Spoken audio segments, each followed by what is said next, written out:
الحمد لله بر الجواد الذي جل نعمه عن الإحصاء بالأعداء، المانع باللطف والإرشاد، الهادي إلى سبيل الرشاد، الموجه لتفقه في دين من لطف به واختاره من العباد. أحمده أبلغ حمد وأكمله وأزكاه وأشمله، وأشهد أن لا إله إلا الله وحده لا شريك له، وأشهد أن محمدا عبده ورسوله المصطفى المختار صلى الله وسلم عليه وزاده فضلا وشرفا لديه. ثم أما بعد. Terima kasih kepada Tuan Muslim. Seterusnya barisan pimpinan jabatan kawalan sekalian, dan seterusnya sahabat-sahabat yang berfirman Allah Subhanahu wa taala sekalian. Alhamdulillah, kita bersyukur kepada Allah Subhanahu wa taala pada pagi yang penuh dengan keberkatan ini masih satu urusan dah hadir Rabiul Awal ataupun Rabiul Awal yang mudah-mudahan kelahiran Nabi Muhammad sallallahu alaihi wasallam. Semalam di Azhar ada buat iktifal yang terakhir untuk memperingati Nabi Muhammad sallallahu alaihi wasallam untuk tarikat Syekh Saleh Al-Ja'fari. Semalam semua okasi belajar tawakuf sebab ada untuk juga pada iktifal untuk sambut memperingati yang terakhir. Jadi kita masuk pada pun fikir-fikir juga. Kita nak buat Amerika, kita nak buat corak. Maknanya kita sekadar nak tawak lah. Ya, sebelum kita tu tawak kan. Dan kita tawak tu dua kali tawak. Rupanya ada singkatan ada tawak kita kan. Jadi tak apalah, kalau kulihat mudah-mudahan kita dapat perkataan daripada Allah Subhanahu wa taala. Sama-sama dengan baca Allah. Di antara perkara yang penting bagi kita lah khusus umat Islam ataupun bagi negeri Islam, baik itu kepada perbuatan berkenaan dengan perkara yang paling asas dan paling utama sekali yang kita kena mengetahui adalah berkenaan dengan diri Rasulullah SAW. Adalah berkenaan dengan zat Rasulullah SAW. Sebab apa? Hatta punya Islam pun jadi utama dia menumpukan pengajian ataupun menumpukan salah satu daripada seharian dia untuk mengkaji ataupun belajar berkaitan dengan diri Rasulullah SAW. Sebab Rasulullah SAW dia adalah masdar utama ataupun dia merupakan sebagai syarat sumber yang pertama daripada Rasulullah SAW datang segala perkara. Daripada Rasulullah datang segala syariat, dan daripada Rasulullah SAW datang segala ilmu yang kita baca sekarang. Jadi untuk mendapat keberkatan ataupun untuk mendapat lebih dari pengetahuan yang lebih mendalam, yang kita mengenai diri Rasulullah SAW. Sebab itu adalah mereka ulama-ulama Al-Azhar ni, kalau mereka faham sungguh ataupun mereka ni cinta sungguh pada ilmu hadis ni, setiap pagi ada tengok ada di rumah di tempat di Keharam di Salehnya tempat tinggal, setiap pagi guru apa yang guru Syekh Rifa'at Fauzi akan membaca kitab hadis setiap pagi. Lepas subuh jadikan diri dia baca kitab hadis. Itulah yang pelajar nak hadir juga ataupun ada orang tak datang, jadi tetap dia istiqamah setiap pagi baca kitab hadis. Ada kata dari Rasulullah, kata dalam kitab Muwatta, riwayat dia ada ini, kemudian kata mula-mula kitab Muwatta, kemudian riwayat lain pula daripada Syekh Muhammad Hasan Al-Shaybani Al-Hanafi. Dia perlu disebut sebagai satu rutin harian. Sebab apa? Untuk memperingati Nabi Muhammad SAW dengan membaca hadis. Dan sebegitu juga setiap pagi juga yang dibaca oleh Syekh Muslim. Seperti kata Tuhan Al-Awazi, kata Sunan Abi Dawud, dan sekarang ini sedang berlangsung Sunan An-Nasai. Dan pun nak kata Sunan An-Nasai mungkin setelah ini Ibnu Majah pula. Itu berkenaan dengan cara para ulama dalam memperingati Nabi. Dan ada di kalangan mereka yang memperingati dengan membaca kitab Syama'il. Kalau kita lihat ada yang perbulan, ada yang membaca kitab Syama'il, dan ada mereka yang mengenai Rasulullah SAW ada dengan nama sahaja. Ada di kalangan mereka yang mengenai Rasulullah SAW dengan membaca kitab atau mendawah kitab seperti yang kita buat sekarang. Ada yang kenal Rasulullah dengan kenal perbuatan. Ada dengan Rasulullah dengan kenal yang mana kenal dengan nama dan sifat-sifat Rasulullah SAW. Dan kita hanya di satu di antara cara nak mendekati Rasulullah SAW, dan kita mengatakan kita nurul mu'min. Dan tak lain tak bukan untuk mendekatkan diri dengan Rasulullah SAW, tak lain tak bukan kita sentiasa berselawat kepada Nabi Muhammad SAW. Bagi Rasulullah SAW menyebut bahawa kalau dia mendengar kita ni sebut Nabi Muhammad SAW, al-aqal dia akan selawat sejak 3 kali. Paling kurang tu 3 kali. Kita ni kalau jawab sekali dia ikut sangat lah, kedekut sangat. Sebab apa? Dasarkan Al-Quran, Inna Allah wa malaikatahu yusalluna 'alan nabi ya ayyuhalladzina amanu sallu 'alaihi wa sallimu taslima. Sebab apa baca 3 kali? Yang pertama, para ulama bila sebut sallallahu alaihi wasallam, dia akan terus berselawat. Sebab apa? Yang selawat yang pertama bersama dengan Allah Subhanahu wa taala. Inna Allah wa malaikatahu yusalluna 'alan nabi. Yusallu itu dengan fi'il mudhari'. Fi'il mudhari' ala dawam ni sentiasa Allah Subhanahu wa taala memberikan rahmat kepada junjungan besar Nabi Muhammad sallallahu alaihi wasallam. Bila kita selawat kali yang pertama, maka kita bersama dengan selawat beserta dengan Allah Subhanahu wa taala. Itu yang pertama. Dan yang kedua, sebab Allah malaikat sentiasa berselawat ke atas junjungan besar Nabi Muhammad sallallahu alaihi wasallam. Nak cerita yang berkenaan Rasulullah ni, satu martabat yang tinggi di sisi Allah Subhanahu wa taala. Merupakan makhluk yang paling mulia di sisi Allah Subhanahu wa taala. Dan yang kali yang ketiga itu yang bertepatan dengan kita sebagai manusia berselawat, itu baru yang ketiga kita sebagai manusia itu berselawat kepada Rasulullah sallallahu alaihi wasallam. Itu yang kita kena faham. Dan seperti yang disebut dalam hadis, inna awlan nas baina bi yaumil qiyamah aktsaruhum 'ala as-salat. Sesungguhnya yang sebaik-baik manusia di kalangan aku ni, ataupun yang bersama dengan aku di hari akhirat nanti, ialah mereka yang sentiasa banyak berselawat ke atas yang besar ataupun selawat ke atas aku. Maka bagi mereka yang berselawat banyak di antara Rasulullah SAW ni kepada Rasulullah, maka ia mudah segala-galanya. Dimudahkan rezeki, dimudahkan untuk belajar, dimudahkan segala urusan hidup seharian dengan kita berselawat ke atas yang besar Nabi Muhammad SAW. Berkat. Dan salah satu juga berkenaan dengan wasilah. Sebab idza sa'alaka 'ibadi 'anni fa inni qarib. Sebab idza sa'alaka, bila kamu ada orang minta kepada engkau wahai Rasulullah, ud'uni, idza sa'alaka 'ibadi 'anni fa inni qarib. Berkenaan sa'alaka, sebab Allah Subhanahu wa taala meletakkan sa'alaka. Sebab engkau di situ, engkau wahai Muhammad sebagai wasilah kepada mereka yang nak mendekatkan diri kepada aku ni, dengan perlu wasilah kepada Rasulullah sallallahu alaihi wasallam. Jadi insan yang mulia ini kita nak bahas bukanlah kita ni orang yang layak, terutama senyala sendiri, berkenaan kita tak pernah jumpa secara live bersama dengan Rasulullah sallallahu alaihi wasallam. Kita pun takut apa yang kita sebut itu salah dengan sifat muasafat yang telah diperkatakan oleh para ulama. Cuma ala sabil rizwan, ataupun di atas jalan kita berhati-hati, kita menyebut sifat Rasulullah SAW. Mudah-mudahan kita umat yang tak sempat, umat Nabi Muhammad yang tak sempat berjumpa dengan Rasulullah, tidak dihalang secara terus daripada berjumpa dengan Rasulullah SAW di akhirat kelak. Dan kita menambahkan sungguh-sungguh supaya kita ni berjumpa dengan Rasulullah walaupun sekali, di ketika mana kita ni masih hidup lagi, tak kira dalam keadaan mimpi juga ataupun dalam keadaan jawab Allah. Kita berusaha sungguh-sungguh dan kita niat sungguh-sungguh supaya kita ni dikurniakan oleh Allah Subhanahu wa taala untuk berjumpa dengan Rasulullah sallallahu alaihi wasallam. Sebab kalau bagi mereka yang berjumpa dengan Rasulullah, itulah zat Rasulullah.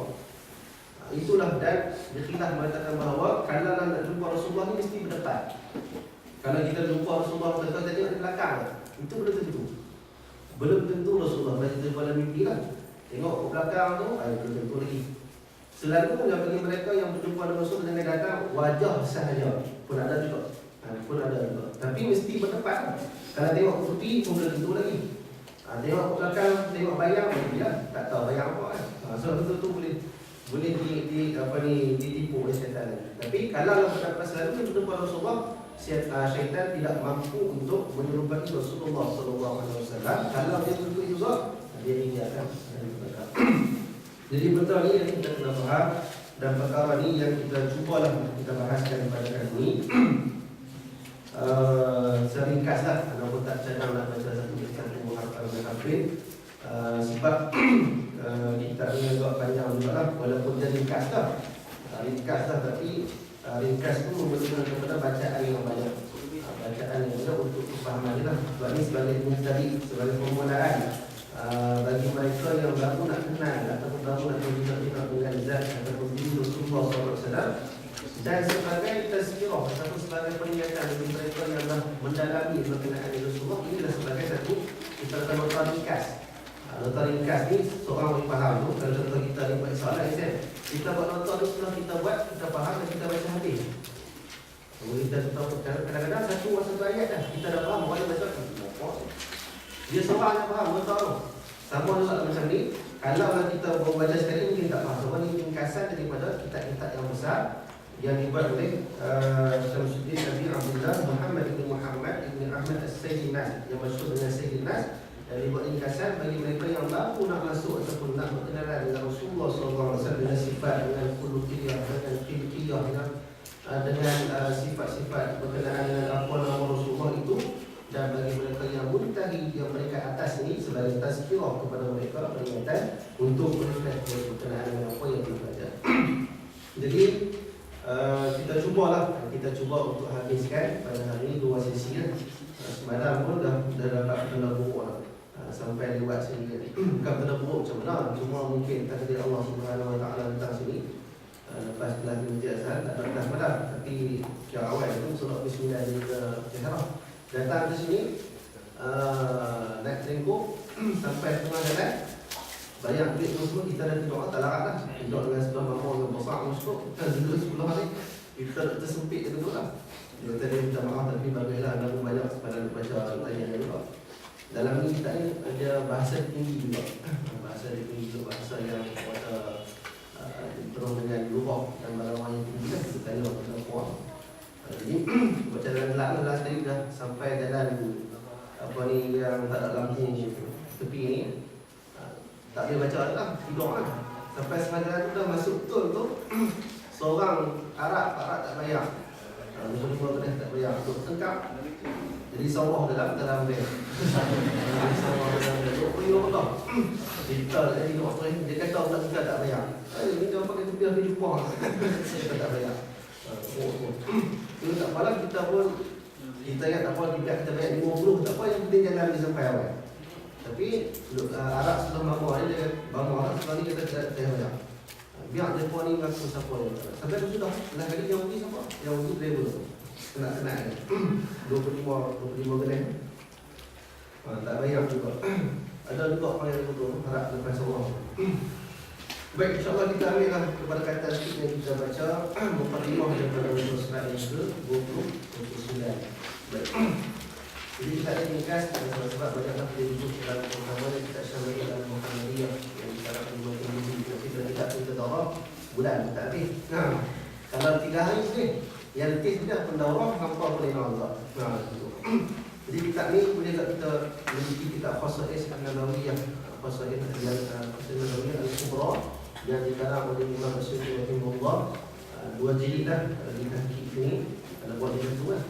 Dan ni mudah sikit lah kalau kita faham berkenaan dengan yang kitab dari Nabi, nama Nabi, sehinggalah ke akhirnya pun boleh juga kita memiliki untuk kita faham zat Rasulullah. Kita yang kena perubatan ni ala hafal. Kalau contoh fiqh tu wajib lah kan, semua wajib, bukan takat ustaz yang wajib fardu kita kena belajar. Contoh kita sembahyang wajib, jadi nak belajar pun kena belajar. Fiqh tauhid pun kena belajar, tasawuf pun kena belajar. Yang lain-lain tu dari kalam bacaan rutin harian kita yang mewajibkan kita dulu untuk baca berkenaan dengan zat Rasulullah SAW. Cukup memadai. Dalam tu lah ada sirah, dalam tu lah ada fiqh Nabi, dalam tu lah ada tauhid Nabi, dalam tu semua ada akhlak Nabi yang kita boleh tunggu cara Rasulullah SAW. Cuma sebenarnya kadang berkenaan akhlak lah, supaya kita keluar daripada badis ni, kita boleh tunggu cara Rasulullah SAW dalam berakhlak, di dalam kita dalam bermuamalah sesama kita. Biar semua pelajar perubatan ni sama seperti mana sifat tu payah lah. Sebab Rasulullah ni sebanyak kita lagi. Lawa banyak lagi kita ni nak berdiri Rasulullah jauh sangat. Akhlak Rasulullah tu kita cuba ikut. Walaupun tak semua, kita ikut satu istiqamah sampai bila kita, insya-Allah perkara tersebut mampu berkaitan kepada kita. Baik, bismillahirrahmanirrahim. Ini kita baca Fatimah sekali bagi kali. Qala Syekhul Imam Al-'Allamah Al-Muhaqqiq Al-Mutqin. Ini Al-'Allamah dia sifat orang yang apa ni, sifat Al-Mubalaghah. Al-'Allamah ni sifat Al-Mubalaghah yang banyak ilmu. Kalau alim ni satu ilmu mungkin dia pakar. Tapi Al-'Allamah ni satu bidang ilmu yang luas. Hadis ada, tasawuf ada, fiqh ada dan sebagainya. Semua ilmu dalam seseorang Al-'Allamah. Dia punya lawannya Al-Jahalah. Semua ilmu tak ada. Ada tapi buat pandai. Itu masalah. Al-Muhaqqiq yang dakik, yang detail semua. Al-Mutqin sama jugalah sifat bin Muhaqqiq ni. Selalu ni digelar sebagai orang yang ulama yang hadis dalam hadis detail semua dalam masalah sesuatu perkara. Kalau tanpa ilmu yang datang kepada dia ataupun satu perkara baru yang datang kepada dia tanpa silsilah ataupun tanpa bukti yang kukuh, maka dia tidak akan menerima perkara tersebut. Jadi ini dimaksudkan dengan Al-Muhaqqiq Al-Mutqin. Al-Fathuddin Abu Al-Fathi. Nama sebenarnya Muhammad Ibnu Muhammad Ibnu Muhammad. Semua Muhammad. Ini berkatalah Ibnu Sayyidin Nas. Ibnu Sayyidin Nas ni tok dia yang ke-12 tu. Tapi tetap dinamakan dengan Sayyidin Nas juga. Apa masyhur itulah Sayyidin Nas. Tok dia ke-12. Jauh sangat dah tu. Ini kelebihan orang Arab. Kelebihan ulama-ulama dulu kenal sampai tok dia ke-12. Kita Tok Wan kita pun tak kenal. Orang kita sinilah kita tak kenal itu sampai itu lah. Tok Wan tak sempat dengan ayah. Jadi Tok Wan ni tak kenal langsung. Tok Wan pada ayah pada Tok Wan pun tak tahu. Silsilah kita ke mana pun tak tahu. Tapi nak ujilah lah silsilah yang betul tak mahu lah. Silsilah yang elok lah kita harap gitu lah. Tapi nak ceritanya di kawasan ataupun di tempat kita Nusantara ni berkenaan dengan silsilah ni kita tak jaga. Dan kita yang akan mewarisi cucu anak cucu kita nanti, kita jaga nasab kita. Supaya mereka ni kenal siapa ke asal usul. Baru tak. Tapi kok mana pun kita datang daripada Nabi Adam lah, boleh jauh sekali lah. Sayyidin Nas Al-Ya'muri Al-Rabi'i qadasallahu ruhahu. Ba'da hamdillah fadil al-awwal min-nada. Itu selepas daripada memuji Allah Subhanahu wa taala yang buka pintu yang tinggi. Pintu ini ada ni kita mahu ada pintu yang berkumpul pun boleh juga. Jadi pintu yang tinggi lah, iaitulah berkenaan dengan wasilah untuk mendapat rahmat dari Allah Subhanahu wa taala. Wa manihil asbabil huda, yang mana memberikan sebab-sebab untuk mendapat hidayah. Dengan Allah Subhanahu wa taala lah kita akan mendapat hidayah. Cara macam mana kita dapat hidayah? Dalam kitab hidayah tersebut. Kalau sahabat-sahabat ada didedahkan dengan kitab hidayah yang kita nak Imam Ghazali. Yang dalam tu Imam Ghazali membuat satu ringkasan. Bila kita belajar ni, seolah kita belajar kitab Ihya Ulumuddin yang tebal. Dia ringkasan dari semua tu cara untuk kita mendapat hidayah. Macam mana kita nak mendapat hidayah? Dalam kitab tersebut dia sebut dia start bangun tidur sampai tidur pula. Dia dah start kita bangun waktu subuh sampai dah waktu malam. Itulah berkenaan dengan cara kita nak mendapat hidayah. Kadang-kadang kita leka kan bangun tidur tak baca doa pun tidur. Hak lagi bagus terlewat terbangun. Tak sedap, aku lagi bagus ya? Tapi tak apalah, huruf al-qalam. Huruf al-qalam tak terjaga. Macam mana? Bangun juga tak baca doa tidur. Itu nak berkat macam mana, nak dapat hidayah macam mana. Mula-mula first sekali pun dah tak buat perkara yang boleh mendatangkan keberkatan kepada kita. Tu gaduh malas nak baca buku, malas nak sembang dengan orang, duk balik dengan Facebook, tidak buka internet, tidak. Benda-benda tu hak buat. Sebab keberkatan di mula kita tak buat. Jadi benda tersebut kita kena amal. Asbahna ala fitratil Islam wa ala kalimatil ikhlas wa ala nabiyina Muhammadin sallallahu alaihi wasallam sampai ila akhirih. Benda tersebut disebut dalam kitab hidayah untuk kita mendapat asbab kepada kita untuk mendapat hidayah. Hidayah kepada al-wusul ila al-matlub. Al-wusul ila al-matlub maksudnya kita untuk mencapai, untuk kita menuju kepada benda-benda yang dituntut. Sebab apa kita ni malas nak sembahyang? Tak dapat hidayah. Sebab apa kita ni malas nak main kelas pengajian? Sebab kita dapat hidayah. Yang ni yang main alhamdulillah dapat hidayah. Tapi tak tahu pun nak stay lepas ni juga. Main yang daurah nombor 2, nombor 3, nombor 4 tak tahu lah. Kita dapat hidayah dah tu. Jadi al-wusul ila matlub. Kalau kita ni perkara-perkara yang mendapat memudahkan kita untuk melakukan perkara-perkara yang dituntut, maka kita tergolong di kalangan mereka yang dapat hidayah. Dan dapat hidayah macam mana? Buka balik dengan kitab hidayah kita. Yang buatlah. Itu sebagai formula kepada kita, asas. Okey. Wassalatu wassalamu ala Nabi Muhammadin alladhi ibta'asahu Allah mahajjatan liman ihtada wa hujjatan ala man i'tada wa alihi wa sahbihi alladhina ahyaw sunnatahu ala tulil mada. Pada sini ini dah sebagai salah satu tertib musannif buat kitab setelah daripada mengucapkan syukur kepada Allah Subhanahu wa taala, selawat dan salam. Wassalatu wassalam. Ini selawat yang lengkap. Kalau kita sebut Allahumma shalli ala sayyidina Muhammad, tak lengkap selawat itu. Lengkap dapat pahala tapi tak lengkap. Jadi mestilah Allahumma shalli ala sayyidina Muhammad wa ala alihi wa sahbihi wasallam. Wasallam tu selawat dan salam baru lengkap. Ini disebut ni Ustaz Syekh Muhammad Fadil yang buat kitab yang tahqiq balik kitab tafsir Jalalain. Disebut mesti selawat tu mesti disebutkan dengan salam. Selawat dan salam itu kepada atas Nabi besar Nabi Muhammad SAW. Yang mana Nabi yang diutuskan oleh Rasul, oleh Allah Subhanahu Wa Taala mahajjatan. Mahajjatan ini sebagai petunjuklah tariq, jalan tariq liman ihtada, bagi mereka yang diberi hidayah. Yang mula sekali itu tertib musannif yang ada hikmah yang kita boleh ambil. Yang pertama daripada Allah lah Subhanahu Wa Taala kita dapat hidayah. Kemudian dah dapat hidayah ni, Nabi sebagai penunjuk hidayah. Nak buat apa untuk dapat hidayah ni? Ramai di kalangan mereka sahabat-sahabat yang sedar sebelum masuk Islam, yang dibuka tak masuk Islam lagi. Bila tiba di Madinah, ramai yang masuk Islam, maka mereka akan rujuk Rasulullah SAW. Ada juga yang hidup zaman Rasulullah, yang berjumpa dengan Rasulullah, tetapi tidak Islam di zaman Rasulullah. Setelah wafat Rasulullah SAW baru nak masuk Islam. Kalau itu tak semua sahabat. Sebab sahabat ni mereka yang berjumpa dengan Rasulullah dan Islam zaman Rasulullah dan nanti pun di atas Islam. Dan man laqiya Rasulullah itu dah ta'arif yang jami' dan mani', yang lengkaplah bagi mereka yang berjumpa dengan Rasulullah. Berjumpa ni maksud bukan melihat. Kalau tentu orang buta rugi lah. Hidup zaman Rasulullah Islam tapi tak jumpa Rasulullah. Tak nampak. Bukan dia bukan sahabat. Tapi mereka yang berjumpa, laqiya tu umum. Laqiya tu maksudnya bertemu dengan Rasulullah dan musahabah dengan Rasulullah SAW. Jadi benda tersebut sebagai dayalah. Okey. Wa hujjatan ala man i'tada, dan sebagai hujahlah bagi mereka yang menentang. Rasulullah ni jami'ul kalim, perkataan yang pendek tadi mungkin makna yang luas. Maka siapa datang kepada Rasulullah nak berhujah dengan Rasul mesti terpaku. Melihat keagungan, melihat kehebatan hikmah Rasulullah SAW ni, tak cakap lagi, diam saja dan nampak hebat lah. Saya kita tengok berkenaan dengan sifat Rasulullah ni macam mana, esennya Rasulullah ni, dan bagaimana perbuatan Rasulullah SAW. Wa alihi wa sahbihi alladhina ahyaw sunnatahu ala tulil mada, dan selawat dan salam juga ke atas keluarganya, ke atas sahabat-sahabatnya Nabi, yang mana dengan mereka inilah yang menghidupkan sunnah Nabi Muhammad SAW sepanjang hayat, sepanjang masa, sehinggalah kita kembali kepada Allah Subhanahu Wa Taala.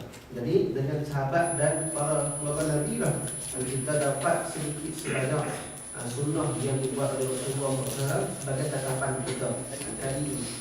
Kalau kita tengok, sebenarnya masih banyak lagi sunnah yang makruh, sunnah yang ditinggalkan, ataupun perkataan Nabi, perbuatan Nabi yang tak sampai kepada kita. Lihat sudahlah riwayat hadis yang paling banyak di sisi ulama adalah sahabat Abu Hurairah radhiyallahu taala anhu.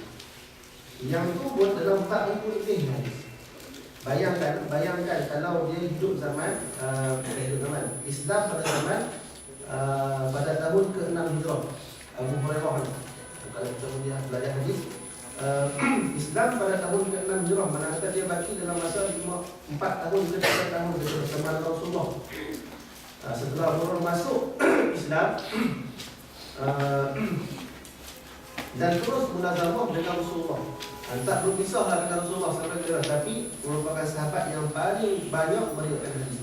Dari segi logik akal, kalau kita tengok Abu Bakar lebih banyak meriwayatkan hadis, betul tak? Abu Bakar mula-mula Islam, tapi dia dikategorikan sebagai di kalangan sahabat yang tidak banyak mengenal hadis.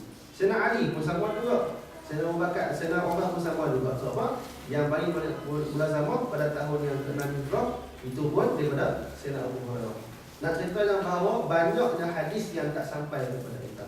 Yang ada tu pun tak dapat hafal. Yang ada tu pun tak dapat nak baca lah. Sampai lebih umur pun insya-Allah takkan habis baca. Dan kita ni lah. Tu baru Sunan Sita ataupun Kutubus Sita. Tak masuk lagi Muwatta, tak masuk lagi apa ni Musnad Imam Ahmad bin Hanbal, Musnad Imam Syafi'i lagi, Sahih Ibnu Khuzaimah lagi. Banyak sampai habis umur pun kita takkan mampu habis menghadiskan semua berkenaan dengan hadis Rasulullah. Tu sikit lah tu. Banyak lagi yang mampu tak yang tak sampai kepada kita, yang tak dicetak lagi pun. Pun ada lagi kita hak dulu cetak dah pun tak habis baca lagi. Ni pun baca hak ringkas-ringkas daurah saja. Bukan baca situ-situ. Tu nak cerita sedikitnya ilmu kita tu nak belagak apa? Sikitnya ilmu kita ni nak belagak apa sebab? Tak payah belagak. Kita berdoa mudah-mudahan dengan hidup kita yang sikit ni tak sampai pun. Umur 60 mungkin sampai 50 saja ataupun 2-3 hari kita akan dipanggil oleh Allah Subhanahu Wa Taala. Amalan apakah yang kita nak persembahkan kepada Allah Taala? Jadi mudah-mudahan yang kita hadir ni sebagai hujah. Bukan sebab Allah, tapi sebab yang kita ni mudah-mudahan kita boleh diangkat ditinggikan martabat di Allah Subhanahu Wa Taala. Jadi nama kita ni pada mawaqtu kitabi al-musamma ulumul asar fi fununil maghazi wasyama'il wasiyah. Mata umumlah ulumul asar berkenaan dengan cahaya-cahaya yang kesal daripada fununul maghazi wasyama'il wasiyah. Maghazi berkenaan dengan maghazi wasyama'il wasiyah berkenaan dengan kehidupan yang lengkap lah. Maghazi tak sempat wasyama'il berkenaan kelengkapan Rasulullah SAW, sifat wasafat Rasulullah SAW, wasiyah perjalanan hidup daripada awal sehinggalah wafat Rasulullah SAW. Mumti'an fi babihi mughniyan amma siwahu liqasidi hadzal ilmi wa tullabihi. Dari sini sebagai kemudahanlah untuk meletakkan pendapat bab mughniyan amma siwahu liqasidi, sebagai merangkumi segala apa yang bagi aku tujuan aku nak karang kitab ni untuk ilmu bagi mereka yang menuntutlah. Atau mereka yang bagi mereka yang nak mengetahui berkenaan dengan sirah Rasulullah memadai dengan baca kitab ni pun dah memadai dah. Seolah-olah macam kita baca semua lah, tapi tak lengkap juga lah. Kita kena untuk pada kitab insya. Kira'aitu an ukhallisa fi hadhihi al-awraq minhu ma qawba ma'qaluhu wa nabluhu wa sahla tanawuluhu wa hamluhu liyakuna lilmubtadi tabsiratan wa lilmuntahi tadhkiratan. Ini sebagai satu lembaran, sebagai satu lembaran yang meringkaskan untuk mendekatkan minumma qarwa ma'qaluhu wa nabluhu untuk inilah untuk daripada asal, daripada kitab-kitab yang asal untuk diringkaskan di kitab yang kecil ini, dan untuk dimudahkan bagi mereka yang nak membawa atau mereka yang nak membaca lah kitab ni, liyakuna lilmubtadi tabsiratan, untuk menjadi bagi mereka yang permulaan sebagai pencerahan, bagi mereka yang baru nak bertindak dengan keadaan ataupun dengan sifat-sifat Rasulullah, dan bagi mereka yang dah alim, bagi muntahi, bagi mereka yang peringkat yang tinggi sebagai tadhkiratan. Dan aku namakan ini sebagai Nurul Ulum fi talqisi siratil amin al-ma'mun. Fanaqulu wa minallahi nastaghfiru tawfiqana wa iyyahu nas'alu an yashfina ila kulli khairin tariqana. Dari sini kami berkata dengan taufik daripada Allah Subhanahu Wa Taala, dan kepadanya lah kami memohon untuk memudahkan segala apa yang kami buat pada kali ini. Ini dimaksudkan dengan kalimah ringkasan daripada Allah. Maka ni kitab ni